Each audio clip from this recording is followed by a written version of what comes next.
moi, de toute façon, je dis la vérité. OK? Je dis ce que je pense. Voilà. Il ne faut pas croire qu'on est mort, on n'est pas mort. On est encore vivant.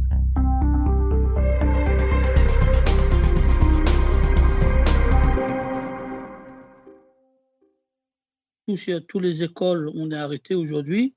On a quand même 5400 repas qui n'est pas livré sur les écoles. Sur la société Régal des Îles, la cuisine centrale, qui se trouve la cuisine à Sainte-Marie, on a quand même une diminution environ 2000 repas jour qui n'est pas livré parce que les associations qui sont fermées, voilà. Aujourd'hui, on desserte les maisons de retraite, les personnes âgées, les crèches sont fermées aussi, voilà. Et donc, l'activité, on est au ralenti. On va dire 180 personnels CDI, on est sur 90 en chômage partiel. On ne peut pas aujourd'hui demander aux entreprises d'avancer et de faire le mieux. Et puis, tout est ralenti, on a des freins partout, surtout à la préfecture, l'autre qui envoie, l'autre de s'en occuper, il n'y a rien qui occupe. C'est quand même grave de situation, on ne sait plus comment faire avancer. Et surtout, nous, aujourd'hui, on fabrique beaucoup de mixés pour les personnes âgées dans les EHPAD. Bon. On a une pièce qui est commandée en urgence parce qu'elle s'est cassée. OK, tout est encore à Roissy. On ne peut pas prendre l'avion parce qu'il faut attendre voilà, la préfecture. On payait des boîtes à 2,65 €, 50. Aujourd'hui, on est à 26 €. Bon, il y a quand même un abus. Soi-disant que le préfet qui passe, qui nous dit oui, on va surveiller, et le prix, on va surveiller, il n'y a rien surveillé. Il n'y a rien. Je ne sais pas pourquoi on augmente les marques comment, je ne sais pas pourquoi. Il y a un problème. Nous, on a des marques, on a encore un peu de marques pour fonctionner. On a commandé des viseurs, on va mettre notre personnel dans la réglementation. OK? Le personnel, il est protégé jusqu'à maintenant. OK? On ne sait pas jusqu'à quand. Parce que la marchandise, il est bloqué sur Paris. Les assurances, ils ont gavé pendant des années sur les pertes d'exploitation. Aujourd'hui, il ne peut pas rembourser les entreprises parce que, les entreprises, c'est un risque sanitaire, ce n'est pas une catastrophe naturelle, ce n'est pas un incendie du bâtiment, on ne peut pas vous rembourser. Comptez, multiplier le nombre des entreprises qui ont payé les pertes d'exploitation, ils ne sont pas capables de nous dire on va vous donner 20 centimes sur votre perte d'exploitation. C'est scandaleux aujourd'hui de voir des trucs comme ça. Et deuxièmement, j'attends pied ferme l'ARS. Quand une entreprise, il y a un problème de substitution, d'intoxication alimentaire, ils nous demandent qui a découpé la viande, quelle était la température, ils nous demandent la traçabilité. Nous, aujourd'hui, on va lui demander la traçabilité de l'avion, quand il est arrivé à La Réunion, comment l'avion avait une traçabilité sur les désinfections de l'avion, comment était l'avion, puis à rentrer à La Réunion, sans avoir une désinfection, doit avoir des contrôles purs et simples. Il y a 2 voies de mesure. S'il y avait un vrai contrôle, La Réunion n'était pas de ce cas. Et tout le monde le connaît bien. S'il n'y a pas de l'importation, La Réunion est mort. S'il n'y a pas de l'importation, La Réunion est mort. Donc, il ne faut pas dire qu'ici, à La Réunion, aujourd'hui, on va planter, on a assez de produits pour que tout le monde puisse manger sans problème. C'est faux. Vous voyez bien qu'il y a un manque de joignons, tout le monde qui crie. Il y a un manque de l'ail, tout le monde qui crie. Je pense qu'il faut revoir le fonctionnement sur l'ensemble après la crise.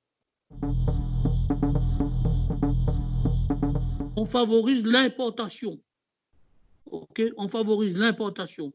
Okay? C'est grave. Aujourd'hui, on transporte des carottes qui viennent de Chine, de l'Australie. Ils sont rouges, ils n'ont plus de goût. Okay? Qu'est-ce qu'on fait? On fait quoi? Nous,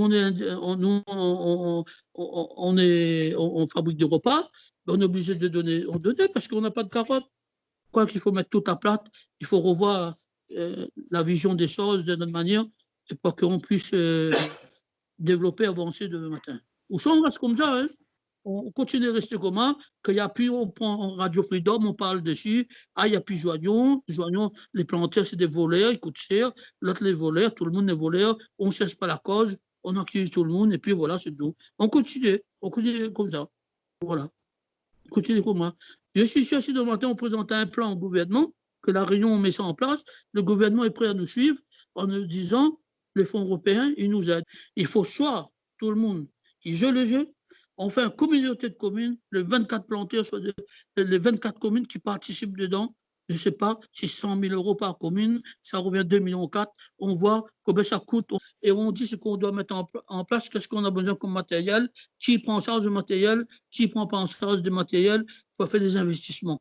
On donne les plantaires pour planter, et on leur donne un revenu aujourd'hui, parce qu'il y a des plantaires, il n'y a pas de revenu aujourd'hui, ils n'ont pas de revenu, leurs enfants, ils ne veulent pas continuer, quand ils voient les papas qui mangent courbé et qui ne peuvent plus relever le dos pendant des années, ils ont ramassé des pommes de terre et des carottes, inadmissible, il y a un gaspillage. Est-ce que les gens ils savent la difficulté que le planteur il y a pour aller planter ses joignons, ses l'ail, ses ananas, tous ces produits? Personne qui connaît ça, ok? On traite de voleurs, il ne faut pas traiter les gens de voleurs. Si aujourd'hui, demain matin, en mettant ça en place, on peut vendre le joignon à 50 centimes le kilo ou 1,10 € le kilo, madame, sur un super pour tout le monde. Et les grandes surfaces, ce qu'on va faire avec eux, on va les mettre à genoux, ok? À genoux, parce qu'on va lui dire, voilà le prix qu'il faut revendre maintenant. Ce n'est pas eux de mettre en plus sur les plantaires, de revendre 2 kilos, 2 €, 3 € de plus. On a quand même des usines ici à La Réunion qui peuvent surgeler des légumes pour nous. On a quand même les stockages, des gens qui ont fait des grands stockages sur Saint-Louis, l'objectif sud, tout ça, qui peuvent les stocker chez nous. Voilà. Et aujourd'hui, on peut remettre tout ça pour revendre en surgelé le frais dans les grandes surfaces. Moi, je vois pour l'intérêt de La Réunion, pour les enfants qui vont venir, pour le développement de La Réunion et pour tout le monde. Et je pense qu'il y a du boulot à faire à La Réunion. Il y a beaucoup de choses qu'on peut mettre en place, qu'on peut avancer et qu'on peut manger.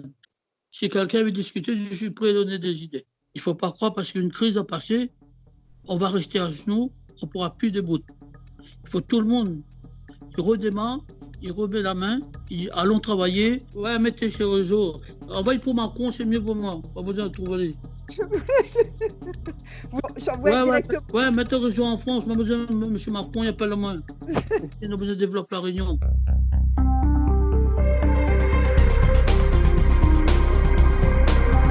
Monsieur Moutoussamy, merci beaucoup. Hein. Merci, au revoir. Merci, au revoir, tiens beau. Tiens bon, ça, ok.